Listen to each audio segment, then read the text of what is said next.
what's for dinner tonight at our house. We are actually going to be making a Swiss steak. It's been a while since I've made it. I kind of came across this recipe, and when I was a kid, the idea of my Swiss steak, I guess I just didn't like the version I had. It had big chunks of tomatoes in it, and I don't know, I just didn't like it. So I never really liked it. I never really ate it after that. So anyway, but I came across this one recipe, and a Pampered Chef friend had given me a long time ago, and it's really good. So the kids loved it. It's been a while since I've made it, so I'm gonna make it tonight. So it is getting closer to dinner time, but this is gonna be an oven recipe. I'm gonna put in the oven about 2.5 hours, so it's the afternoon right now. So I'm going to show you how quick and easy it is to put this recipe together and pop it in the oven. And then that way I can go get my other work done, let it cook for a couple hours, come back, and it's done. So that's what I like about it. We're going to be using tonight, however you want to call it, our deep covered baker. Love this deep covered baker. You can also use one of the rock crocks too. Pretty much what can go in the oven with the lid, you can use it. I love our stoneware because everything turns out better in the stoneware. It really does. So all my meats are tender and juicy and just delicious. So there's just something about making it in stoneware. It does turn out better. So I'm going to go ahead and put this together and show you a couple tools in the meantime. I'm going to be putting this here is just a can of tomato sauce, just a regular 15-ounce can. We're going to add about 1/4 cup of flour to that. I also put a little bit of salt and pepper in here already, just a little bit. Okay, so we're just going to mix this up. It does not look very good at this point. Don't worry, it does look better. But you want to make sure all your flour is incorporated in there. I find it easier to do it this way before I start adding my water. Okay, and then the water part, we're going to add a cup of water too. And 2 bouillon cubes is what it called for. So I went ahead and heated my cup of water up a little bit with 2 bouillon cubes so they could kind of dissolve. And that way I don't have like just 2 hunks of seasoning there with that bouillon cube. So, and when you're doing something like this, I mean, you can use a whisk. I'm just using a spatula though. But just do a little bit at a time while you mix it up. And so that way you don't make a mess everywhere, and it's just easier to do it this way instead of dumping all the water in there at one time and then trying to stir it. Okay, so this is like the most tedious part of this. We're going to be doing this. I'll tell you what, roast is wonderful in this deep covered baker also. I'm thinking I'm going to be doing that next week, so that's next week's recipe. It is kind of a cold day today. We had our first dusting of snow, so it calls for a warm recipe. A comfort food recipe, and it's really not that bad. I mean, you have your tomato sauce, and then we're gonna throw some veggies in there, and then your round steak. That's it. Okay. All right. And I will post the recipe later on too, so you have that. So we have this going. We're gonna go ahead. And, I have a little bit of my chopped celery left. For those of you guys that have watched my videos before, you know when I have extra celery or onions or what have you, I throw them in my freezer bags. And so that way, I can just incorporate into recipes just like this. So it calls for 1 stalk. That's probably what I had left. It's what I had, so it's what works. Okay. The next we're going to do is slice up some carrots and some onions. And I can get a good old knife out and do it without a problem, because you know I love our knives. But this one's more fun. So I'm actually going to go ahead and use my Rapid Prep Mandolin. Right now, the beginning of January is where we're at right now, in 2022 is when I'm doing this video. And they actually have these guys on sale this month. They're normally like $70, and I think they're on sale for like $59 or $58, something like that. So it's a good deal. So if you haven't got one of these guys yet, you need one. First of all, I don't know if you can hear it. It actually has suction cups, so it kind of sticks to your counter. Makes it safer. So it doesn't move around on you when you're using it. And what you have on the back, and you have all these different dials. I don't know if you guys can see all this, but you have your flat, I say just the slice. So it doesn't do a cross slice. It's just a straight little solid slice. Then you have your cross cut for like thicker cut French fries. Up to, oh, I'm sorry, that's the hash brown one. The smaller cut shoestring French fries for that one. And then this one here is for like your 1/4 inch French fry. And then what you do is you actually adjust the bottom dial to your thickness. So you can do an 8 for your quarter cut French fry, or you can go all the way down to like a 1 for really, really super thin things. So we're gonna go ahead and just use the straight cut right now because I don't want to cross cut.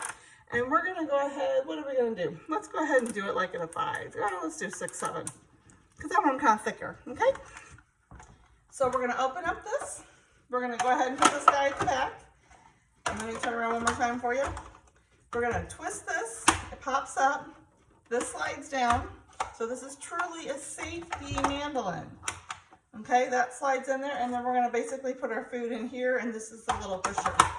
So let me turn this around. Now I will tell you that I am actually cutting with my right hand. I am not right-handed, I am a lefty. So you know, I don't look totally smooth with it, that's why. But this thing is so easy, I'll tell you what. I love this thing, I use it all the time. Let's see here, if I can get a few more in here. Okay, so we're filling up our carrots in the back. Okay, so I'm putting my carrots in here, my little pusher. And really easy to get this that way. Okay, isn't that awesome? So I just cut up all these carrots just by doing that. Love it. Makes it super easy. Super easy. It's just kind of fun. Ooh, I have flying food. The dogs will love me. Okay, so we have that. And we're going to go ahead and actually do the onion next. So I'm going to go ahead and put my onion right in here. And I can go ahead and do both sides. I had actually cut it in half already before thinking about it. Is it going to be too much? There we go. There's our onion. Okay, I have to cut some of that in half a little bit because I want to be able to fall apart. Okay, oops, I'm throwing food on the ground again. This one kind of got cut weird. Okay, there we go, guys. So there's our onions, there's our carrots. That work? Nice and easy. I like to break these apart when they cook, so that way they cook even more evener. I don't like crunchy veggies. I know I'm a baby when it comes to veggies. So there we go. So there's our mandolin, our rapid cut mandolin. How cool was that? Okay. And then you can do, like I said, French fries. I'll tell you what, I have a potato behind me we can play with too, just because I like to play with it. Hang on, we'll do that in a second. All right, so let's go ahead and get this guy together. So we're gonna go back to here. We're gonna add about half of our veggies in, okay? And we're gonna give that a good stir. And then we're gonna go ahead and take our meat. Okay, now a little tip with your meat. I'll be right back. A little tip with your meat. We're gonna add a little salt and pepper to our meat too, just to bring up the flavor of our beef. When you're cooking your meat though, I am very tempted to like cut all the extra fat pieces away and stuff, and you know, to cut the bone away because we don't need the bone, right? But you actually want to go ahead and leave it on your meat, that extra fat and that extra bone on your meat while you're cooking it, because it's actually going to add more flavor to your meat. So it will add more juices and things to your meat with that extra pieces of fat on there. So it's okay to leave fat on there during that cooking process because that will give you more flavor. Okay? So a little tip from me for you. This is exciting stuff, isn't it, guys? Salt and pepper. I do love these grinders, by the way, if you don't have the Pampered Chef grinders yet. I once was asked that if everything in my kitchen was Pampered Chef, they want to know if everything in my kitchen was Pampered Chef. If I have anything that's not Pampered Chef, like that I cook with. I mean, of course, like, you know, some stuff I don't, you know, it's not Pampered Chef. But looking at my tool turnabout here, literally I have, yeah, I have one item that's not Pampered Chef. And it's an old fish spatula that I've had forever, before we came out with one. We do have one now, and it's wonderful. But this kind of is nostalgia, because I've had it for so long. So I love this guy. But I really like the new one that's out too. That's over there. But anyway, but yeah, pretty much everything I own in the kitchen is pretty much Pampered Chef. I figured, you know, if you can get the best, why not? And when I started with Pampered Chef 25 years ago, yeah, it wasn't like that. And I never dreamed I'd still be doing it. I thought, hey, I'm going to do it for a little while, get all the free stuff, and then quit. Because, you know, who does Pampered Chef for a living? Not me. Well, guess what? Next month, it'll be 25 years that I started with Pampered Chef. And here I am, still enjoying what I do. So I do enjoy it. I have fun with it. Hopefully you guys have fun. I've gotten more requests, I know, on these videos, which I know I feel like I'm horrible at, but evidently some people enjoy them. Maybe they can say, hey, I'm not such a bad cook. If Debbie can do it, anybody can do it. And that's pretty much the truth. Okay? All right, so we have our meat in here. Slide this off to the side. We have our meat ready to go. We're going to throw the rest of our veggies on top because that's what it said to do. So, and that's it, guys. That's as long, I don't know how long it was. It's like not even 10 minutes. I'm right at 10 minutes, I guess. But yeah, remember I'm talking too, so, oops. So, again, there we go. We're good. So I think that's it. We're going to pop the lid on it, and we're going to put this in the oven for probably about 3 hours. It said 325 for 2.5, 3 hours. I'm doing 350 because it's like around 3 o'clock now, so I want it done before 6.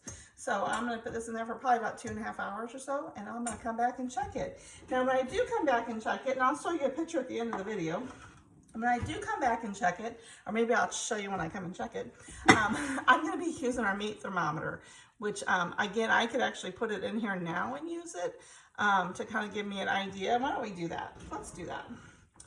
We're going to put this in here now, because it is kind of cool. So that way it kind of takes the guesswork out of when my meat's done. So on our thermometer, it actually has a little, and it might be backwards, but it has like a little cheat sheet chart. So it tells me that beef, when it's medium rare, is done at 135. Not sorry, 135. And medium well is 155. So I figure as long as I get it around that way, I'm pretty good. All right, so we're gonna go ahead and plug this guy in. This is our probe. And we're gonna go back to our meat. And I'm gonna just take a piece in the middle. And maybe, if I can do this carefully without getting to be a mess here, this is one of our big pieces here in the middle. Let's go ahead and stick it in the side of this one. Guys, I'm gonna make a mess. There we go. Okay, there we go. So we're gonna stick it inside there. Got it? All right. Maybe next time I'll think about that before I put everything on it. And then I'm gonna go ahead and pop this in the oven. And this is gonna stay on the outside of the oven. So right now that tells me my meat is like 54 degrees because I've been defrosting it. So it's like 54 degrees. So I have a little ways to go. So I'm gonna go ahead and pop this in our oven right here. And then this will just sit on the outside of my oven so that way I can keep an eye on how the temperature is going for me. Easy peasy. So again, well, can't wait to show you guys when this is done. I can't wait to eat supper tonight. I'll probably make a little rice on the side. My husband loves his rice. So I'll probably just do a little bit of rice on the side and then do another, maybe some green beans with it and call it done. All right. So I will see you guys in a bit. Bye. Hey guys, I'm back. It has been 2 hours that I put this thing in the oven. The temperature is well good enough. I have my camera kind of tilted oddly here, but my temperature is like 200, so it's done. Okay, I got busy working, so let me tilt this just a little bit this way. There we go. So I got busy working, so I kind of like forgot to look at it, which is okay because you know what? Everything turns out great in stoneware. So that's the great thing. You can overcook it a little bit and it's still okay. So it only took 2 hours.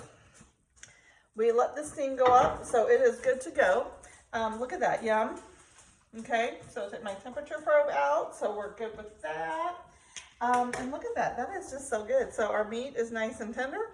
It has our carrots in there and everything. So we are ready for dinner. I mentioned I was gonna make rice with this. I didn't, I changed my mind. So I ended up making some noodles and actually cooked the noodles a little bit ago. And then they've been sitting for probably at least half hour, 40 minutes. It's been a little bit, but I wanted to show you, it's actually been in our insulated bowl. And so that's how I've had it in here. And it's been sitting for quite a while, but it looks like it's good to go. So let me go ahead and just take my things. And they're a little like stuck together. I put a little butter in there. But yeah, but I think it's good to go. Look, okay. So we're gonna be doing our noodles, and they're still warm. So that's a nice thing with that. Oh yeah, they're still warm. Oops. Whoops. And so I have a little sauce with a little noodle. Got a taste tester, right? Yeah, that will work. So that's what we're having tonight, a Swiss steak with noodles.